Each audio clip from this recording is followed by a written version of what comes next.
बिस्मिल्लाहिर्रहमानिर्रहीम अल्लाहुम्मा सल्ली अला मुहम्मद व अला आलि मुहम्मद। अस्सलाम वालेकुम जी सजना साथियों ਨੂੰ ਦੋਸਤਾਂ ਨੂੰ ਵੀਰਾਂ ਨੂੰ ਭਰਾਵਾਂ ਨੂੰ ਤੇ ਭੈਣਾਂ ਨੂੰ ਤੇ ਵੇਖਣ ਵਾਲਿਆਂ ਨੂੰ ਤੇ ਉਮੀਦ ਕਰਦੇ ਹਾਂ ਕਿ ਸਾਰੇ ਖੈਰੋਫੀਅਤ ਨਾਲ ਹੋਵੋਗੇ। ਅਸੀਂ ਵੀ ਅੱਲਾ ਦੇ ਕਰਮੋ ਫਜ਼ਲ ਦੇ ਨਾਲ ਦਿਹਾੜੀਆਂ ਦੁਆਵਾਂ ਨਾਲ ਅਲਹਮਦੁਲਿਲਾ ਅੱਜ ਦੇ ਨਵੇਂ ਵਲੌਗ ਦੇ ਵਿੱਚ ਦਿਹਾੜੀ ਖਿਦਮਤ 'ਚ ਹਾਜ਼ਰ ਹਾਂ ਤੇ ਅੱਜ ਦਾ ਵਲੌਗ ਕਰਨੇ ਆ ਜੀ ਸਟਾਰਟ। ਤੇ ਅੱਜ ਮਾਸ਼ਾਅੱਲਾ ਲੈਲਤੁਲ ਕਦਰ ਦੀ ਰਾਤ ਹੈ ਜੀ, 27ਵੀਂ ਰਾਤ ਮਾਸ਼ਾਅੱਲਾ। ਤੇ ਅੱਜ ਸਾਡਾ ਦਿਲ ਕਰਨ ਡਿਆ ਕਿ ਤੁਹਾਨੂੰ ਜਨਾਬ ਸਾजिद भाई ਦੀ ਨਾਜ਼ ਸ਼ਰੀਫ ਸੁਣਾਈਏ ਕਿ ਉਹ ਆਪਣੀ ਖੂਬਸੂਰਤ ਆਵਾਜ਼ ਦੇ ਨਾਲ ਤੁਹਾਨੂੰ ਜਨਾਬ ਨਾਜ਼ ਸ਼ਰੀਫ ਸੁਣਾਉਣ, ਸਰਕਾਰ ਦੀ ਨਾਤ ਬਿਆਨ ਕਰਨ, ਸਰਕਾਰ ਦੀ ਤਾਰੀਫ ਬਿਆਨ ਕਰਨ ਤੇ ਮਾਸ਼ਾਅੱਲਾ ਅੱਛੀ ਆਵਾਜ਼ ਆ ਉਹਨਾਂ ਦੀ ਮਾਸ਼ਾਅੱਲਾ। ਤੇ ਇਨਸ਼ਾਅੱਲਾ ਉਹ ਤੁਹਾਨੂੰ ਸੁਣਾਉਂਦੇ ਨੇ, ਅਸੀਂ ਵੀ ਸੁਣਨੇ ਆ ਤੇ ਮਜ਼ਾ ਉਠਾਓ ਕਿਉਂਕਿ ਅੱਜ ਦੀ ਰਾਤ ਹੈ ਤੇ ਇਬਾਦਤ ਕਰਨੀ ਜ਼ਰੂਰੀ ਹੈ ਅੱਜ कि लैलतुल कदर दी रात है जी अज। ते बड़ा यानी कि इस रात का मुकाम है, हज़ारां रातां दी इबादत अल्लाह ताला बंदे दे नामा माल दे विच लिख दिंदे ने जिहड़ा बंदा अज दी रात इबादत करेगा। ते सब तो पहला एक रिक्वेस्ट है कि साडे चैनल नूं सबसक्राइब कर लो, लाइक कर लो, शेयर कर लो दोस्तां नाल, सज्जनां नाल, साथियां नाल।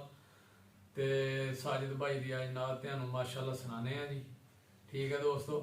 ते अज रात नूं इबादत करनी है अल्लाह ताला दी खूब, पूरी रात जागना है, नवाफल अदा करो, जिक्र अज़कार करो, कलामे पाक पढ़ो ते सानू भी दुआवां च याद रखना है जरूर दोस्तों। दिहाड़ियां दुआवां दी बहुत जरूरत है सानू।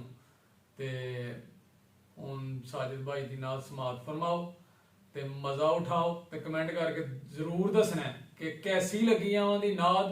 ਤੇ ਜੇ ਤੁਹਾਨੂੰ ਕੋਈ ਕਲਾਮ ਪਸੰਦ ਹੋਏ ਤੇ ਉਹਦੀ ਤੁਸੀਂ ਡਿਮਾਂਡ ਵੀ ਕਰ ਸਕਦੇ ਹੋ, ਕਮੈਂਟ 'ਚ ਲਿਖ ਸਕਦੇ ਹੋ ਤੇ ਇਨਸ਼ਾਅੱਲਾ ਕੋਸ਼ਿਸ਼ ਕਰਾਂਗੇ ਕਿ ਤੁਹਾਡੀ ਡਿਮਾਂਡ ਤੇ ਪੂਰਾ ਉਤਰੀਏ ਤੇ ਉਹਨਾਂ ਨੂੰ ਉਹ ਕਲਾਮ ਉਹਨਾਂ ਕੋਲੋਂ ਤੁਹਾਨੂੰ ਸੁਣਵਾਈਏ, ਠੀਕ ਹੈ ਦੋਸਤੋ। ਤੇ ਸੁਣੋ ਹੁਣ ਸਾजिद भाई ਦੀ ਨਾਤ। ਲਓ ਜੀ ਪੜੋ ਜੀ साजिद भाई। ਯਾਦਾਂ ਸਜਣ ਦੀਆਂ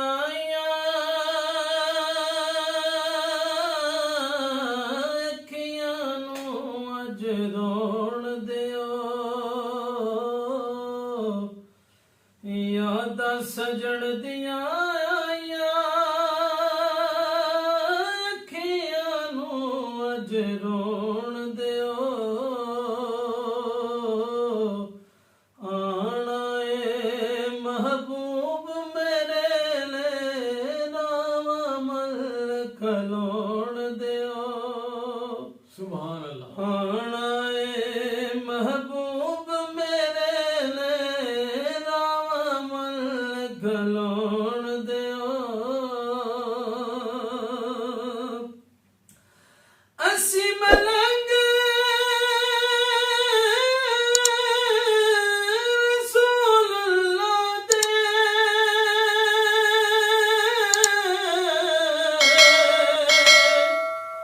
लबां ते नगमे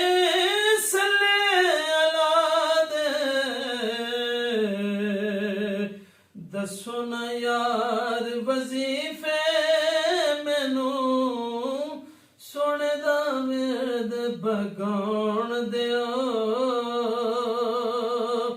आना ए महबूब मेरे ले रावमल खलोण दियो।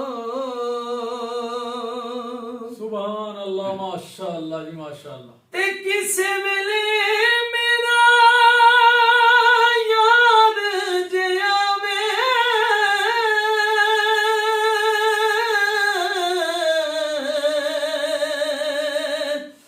नफरत करके मुड़ना जावे, हंजुआं दे नाल वेड़ा मैनू अपने दिल दा तोड़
ਮੇਰੇ ਗੁਲਾਮ ਨੂੰ ਸੌਣ ਦਿਓ ਆਣਾ ਏ ਮਹਿਬੂਬ ਮੇਰੇ ਲਈ ਰਾਵਾ ਮਲ ਖਲੋਣ ਦਿਓ ਸੁਭਾਨ ਅੱਲਾ ਜੀ। ਤੇ ਜਦੋਂ ਹਜ਼ੂਰ ਦੇ ਦਰ ਤੇ ਜਾਸਾਂ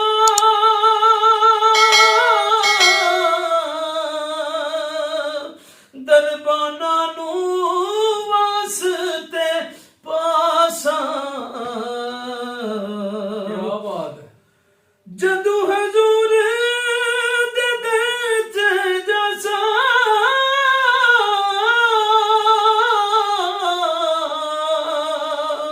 ਤੇ ਦਰਬਾਨਾਂ ਨੂੰ ਵਾਸਤੇ ਪਾਸਾਂ ਰੋਜ਼ੇ ਪਾਕ ਦੀ ਜਾਲੀ ਰੋਜ਼ੇ ਪਾਕ ਦੀ ਜਾਲੀ ਮੈਨੂੰ ਰਜ ਕੇ ਸੀਨੇ ਲਾਉਣ ਦਿਓ ਆਣਾ ਏ ਮਹਿਬੂਬ ਮੇਰੇ ਲਈ ਰਾਵਾ ਮਲ ਖਲੋਣ ਦਿਓ ਆਣਾ ਏ ਮਹਿਬੂਬ ਮੇਰੇ ਲਈ ਰਾਵਾ ਮਲ ਖਲੋਣ ਦਿਓ ਯਾਦਾਂ ਸਜਣ ਦੀਆਂ ਆਇਆ ਅੱਖੀਆਂ ਨੂੰ ਅੱਜ ਰੋਣ ਦਿਓ ਮਾਸ਼ਾਅੱਲਾ ਜੀ ਮਾਸ਼ਾਅੱਲਾ ਸੁਭਾਨ ਅੱਲਾ ਕਿਆ ਬਾਤ ਹੈ ਜੀ। ਮਜ਼ਾ ਆ ਗਿਆ ਜਨਾਬ ਤੇ ਉਮੀਦ ਕਰਨੇ ਆ ਤੁਹਾਨੂੰ ਵੀ ਮਜ਼ਾ ਆਇਆ ਹੋਵੇਗਾ। ਕਮੈਂਟ ਕਰਕੇ ਜ਼ਰੂਰ ਦੱਸਣਾ ਕੈਸੀ ਲੱਗੀ ਹੈ ਨਾਤ ਜਨਾਬ ਤੇ ਮਜ਼ਾ ਆਇਆ ਕਿ ਨਹੀਂ ਆਇਆ। ਤੇ ਨੈਕਸਟ ਕੇ ਤੁਹਾਨੂੰ ਫੇਰ ਵੀ ਕੋਈ ਕਲਾਮ ਪਸੰਦ ਹੋਏ ਤੇ ਜਨਾਬ ਤੁਸੀਂ ਉਹਦੀ ਡਿਮਾਂਡ ਕਰ ਸਕਦੇ ਹੋ। ਇਨਸ਼ਾਅੱਲਾ ਕੋਸ਼ਿਸ਼ ਕਰਾਂਗੇ ਸਾਜਿਦ ਭਾਈ ਦੀ ਆਵਾਜ਼ 'ਚ ਤੁਹਾਨੂੰ ਉਹ ਕਲਾਮ ਸੁਣਾਇਆ ਜਾਏ। ਤੇ ਅੱਜ ਸਾਡੀ ਮਸਜਿਦ 'ਚ ਮਹਿਫਲ ਵੀ ਹੈ ਤੇ ਮਾਸ਼ਾਅੱਲਾ ਇਹਨਾਂ ਦੀ ਉੱਥੇ ਵੀ ਨਾਤ ਦਾ ਪ੍ਰੋਗਰਾਮ ਹੈ। ਇਹਨਾਂ ਨੂੰ ਦਾਵਤ ਹੈ ਇਨਸ਼ਾਅੱਲਾ ਇਹਨਾਂ ਉੱਥੇ ਵੀ ਸ਼ਿਰਕਤ ਕਰਨੀ ਹੈ ਮਹਿਫਲ 'ਚ ਇੰਤਜ਼ਾਰ ਕਰ ਰਹੇ ਨੇ। ਤੇ ਦੋਸਤੋ ਸਾਨੂੰ ਫਿਰ ਇਜਾਜ਼ਤ ਦਿਓ ਅੱਜ ਦਾ ਵਲੌਗ ਇੱਥੇ ਹੀ ਐਂਡ ਕਰਨੇ ਆ ਇਨਸ਼ਾਅੱਲਾ। ਤੇ ਉਮੀਦ ਕਰਨੇ ਆ ਤੁਹਾਨੂੰ ਜ਼ਰੂਰ ਪਸੰਦ ਆਇਆ ਹੋਵੇਗਾ ਤੇ ਸਾਡੇ ਚੈਨਲ ਨੂੰ ਕਰਨਾ ਸਬਸਕ੍ਰਾਈਬ ਲਾਈਕ ਕਰਨਾ ਸ਼ੇਅਰ ਕਰਨਾ ਦੋਸਤਾਂ ਨਾਲ ਸੱਜਣਾਂ ਨਾਲ ਸਾਥੀਆਂ ਨਾਲ ਤੇ ਦੁਆਵਾਂ 'ਚ ਸਾਨੂੰ ਯਾਦ ਰੱਖਣਾ ਅੱਜ ਖਸੂਸੀ ਕਿਉਂਕਿ ਅੱਜ ਬਹੁਤ ਬੜੀ ਰਾਤ ਹੈ ਇਬਾਦਤ ਦੀ ਤੇ ਬੜਾ ਅਜਰ ਸਵਾਬ ਹੈ। ਠੀਕ ਹੈ ਦੋਸਤੋ ਤੇ ਆਪਣੇ ਮਾਂ-ਬਾਪ ਦੀ ਕਰਨੀ ਹੈ ਸੇਵਾ ਨਮਾਜ਼ ਜ਼ਰੂਰ ਪੜ੍ਹਨੀ ਹੈ। ਅੱਲਾਹ ਤਾਲਾ ਦੇ ਰਹਿਮਤਾਂ ਵਾਲਾ ਮਹੀਨਾ ਮਾਹ ਮੁਬਾਰਕ 2-3 ਦਿਨ ਦਾ ਮਹਿਮਾਨ ਰਹਿ ਗਿਆ ਜੀ ਮਾਸ਼ਾਅੱਲਾ ਤੇ ਰੱਜ ਕੇ ਮਹਿਮਾਨ ਦੀ ਕਰ ਲੋ ਖਿਦਮਤ ਫਿਰ ਪਤਾ ਨਹੀਂ ਜ਼ਿੰਦਗੀ 'ਚ ਮੌਕਾ ਆਣਾ ਹੈ ਕਿ ਨਹੀਂ ਆਣਾ। ਤੇ ਇਸ ਵਾਸਤੇ 2-3 ਦਿਨ ਜਿਹੜੇ ਨੇ ਨਾ ਰੱਜ ਕੇ ਅੱਲਾਹ ਤਾਲਾ ਦੀ ਇਬਾਦਤ ਕਰੋ। ਅੱਜ ਦੀ ਰਾਤ ਖਾਸ ਕਰ ਇਬਾਦਤ ਕਰੋ। ਠੀਕ ਹੈ ਦੋਸਤੋ ਤੇ ਇਨਸ਼ਾਅੱਲਾ ਫਿਰ ਹੋਏਗੀ ਮੁਲਾਕਾਤ ਅਗਲੇ ਵਲੌਗ 'ਚ। ਉਦੋਂ ਤੱਕ ਸਾਨੂੰ ਦਿਓ ਇਜਾਜ਼ਤ। ਓਕੇ ਅੱਲਾਹ ਹਾਫਿਜ਼।